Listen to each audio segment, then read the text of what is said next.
everyone, Amina here with the Float Small Business Podcast, speaking with Eugene Jung, co-founder of Pips and Bounds, about some of the safety protocols that he learned at his time working at an Amazon warehouse recently, and how he plans to implement some of those learnings as he reopens his own business. Thanks so much, Eugene. Thank you, Amina.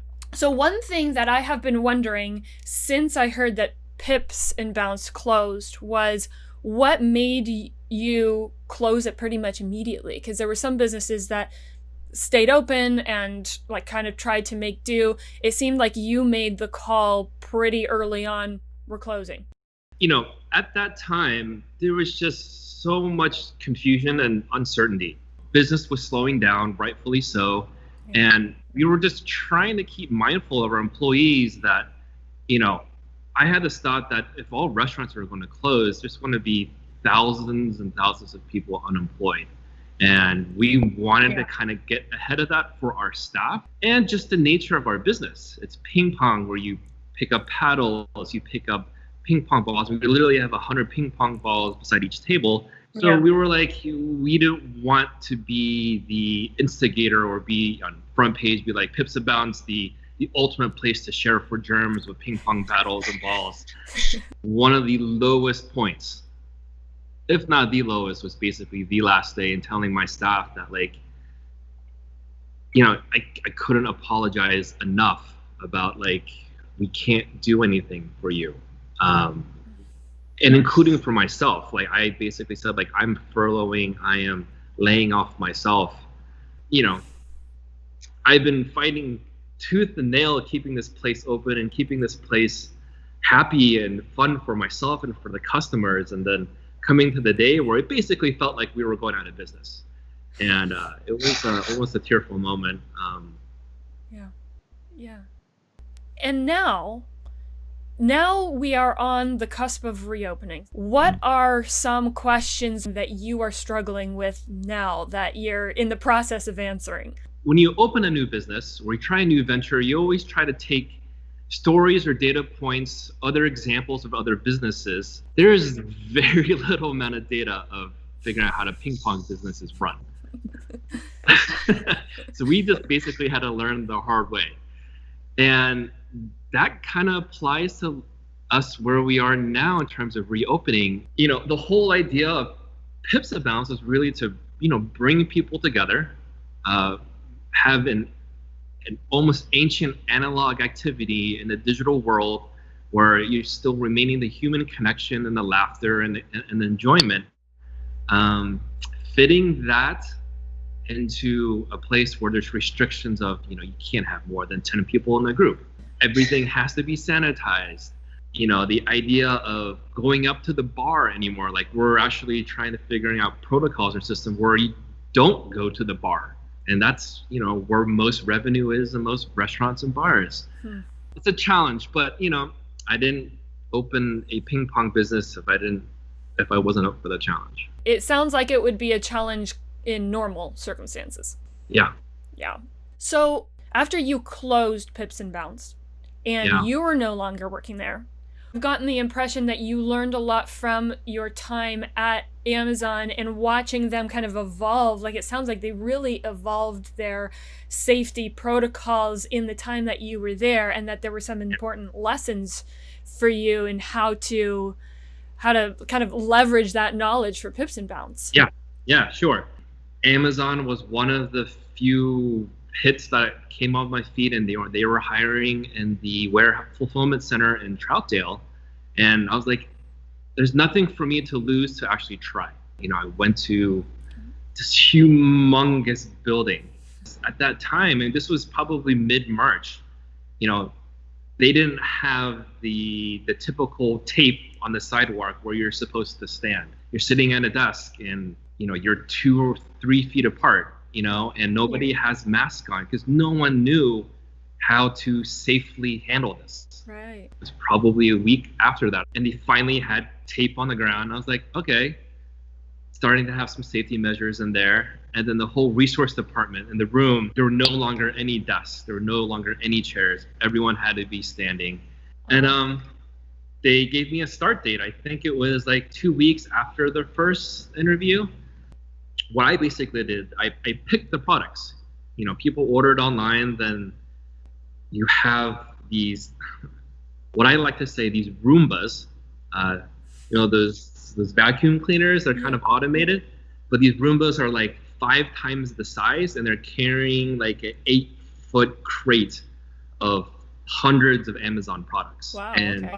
They go to each kind of station where you pick the product and you put it in a bin and you push it through the conveyor belt.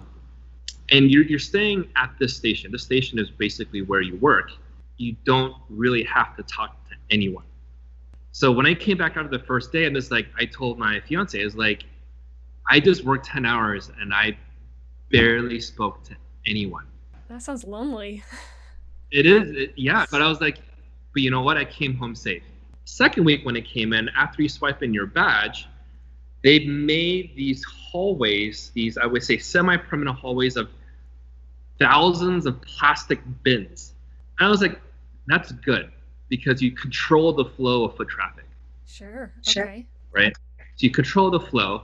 It's in the lunchroom. Imagine a lunchroom where you have 1,000 employees, and then everyone congregates at the same time. They had probably 200, 300 tables, but each table, there's only one chair. So did they start like staggering lunch hours or anything to? Okay. Yeah, that was probably week 3. Okay. And then, I should also probably add, like, each corner and each midway of the hallways, there were sanitizing stations and everything. They gave you free gloves. They kind of, passed out as many face masks as they came, because at that time there weren't that many face masks. But Sure. Towards the end of week 2, they had those infrared thermometers. Mm-hmm. Measure your temperature. So as you walked in, and if your temperature was over 100, you just don't go in. Shelter in place also maybe meant station in place where you worked at. Sure. Mm-hmm. And during all this time, I was like, all right, these are great things for me to learn whenever Pips and Bounds does open. Like, I was definitely keeping mental notes. Okay, so can you be a little bit specific there? What are some of the measures that you're gonna directly take from Amazon and implement at Pips and Bounds? Number one, I would say I'm a firm believer. What's the phrase? If you can't see it, you can't. If you don't see it, you don't do it. So I think signage is like a huge thing, and just being reminded. And we're changing our system in terms of how a bar or restaurant works, where I kind of take the whole station in place, the shelter in place concept, where I'm kind of making a ping pong in place. Okay. Right, exactly. Where, if you're at a ping pong table, and we also serve drinks, we serve food, we're trying to bring the food and drinks to the ping pong tables without the customers ever leaving that area. There's kind of a new technology of contactless menus. We're trying to look into the technology of QR codes. When a customer comes in, I want to limit the amount of surface areas they touch. Yeah. As a basic level. And as like, if the customer needs to order anything from Pips and Bounds, they're just going to do it on their own personal phone. Interesting. And their personal phone is probably one of the safest devices that a person uses on a daily basis from their own pocket. So I know that a lot of businesses are thinking about what to mandate and what not to mandate. Are there things that you're kind of on the fence on? So I think what we have understood through this whole situation, that masks are probably the first line of defense going in the public areas. And you read the horror stories and you watch the horror stories about places that require masks, and then customers getting super upset for their own reasons. Yeah. I see that side. And I have literally been juggling how to handle this, I would say, for the greater amount of the past week. And I've basically have approached it like this, is people are used to saying or seeing signs that, no shirt, no shoes, no service. Right. So I'm going to add no mask to that. At the end of the day, it's about keeping people who are in pips and bounce safe, at least in terms of phase one.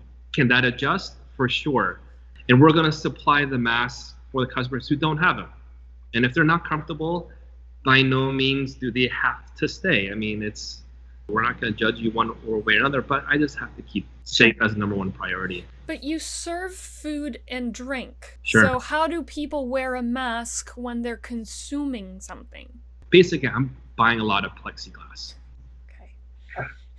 And where we're going to have the people who are going to eat, there's going to be plexiglass where if you take the mask off, you're not going to be in an area of another table that you don't know the people at, that you're not going to be, I would like to say 99% you're not going to share the same air.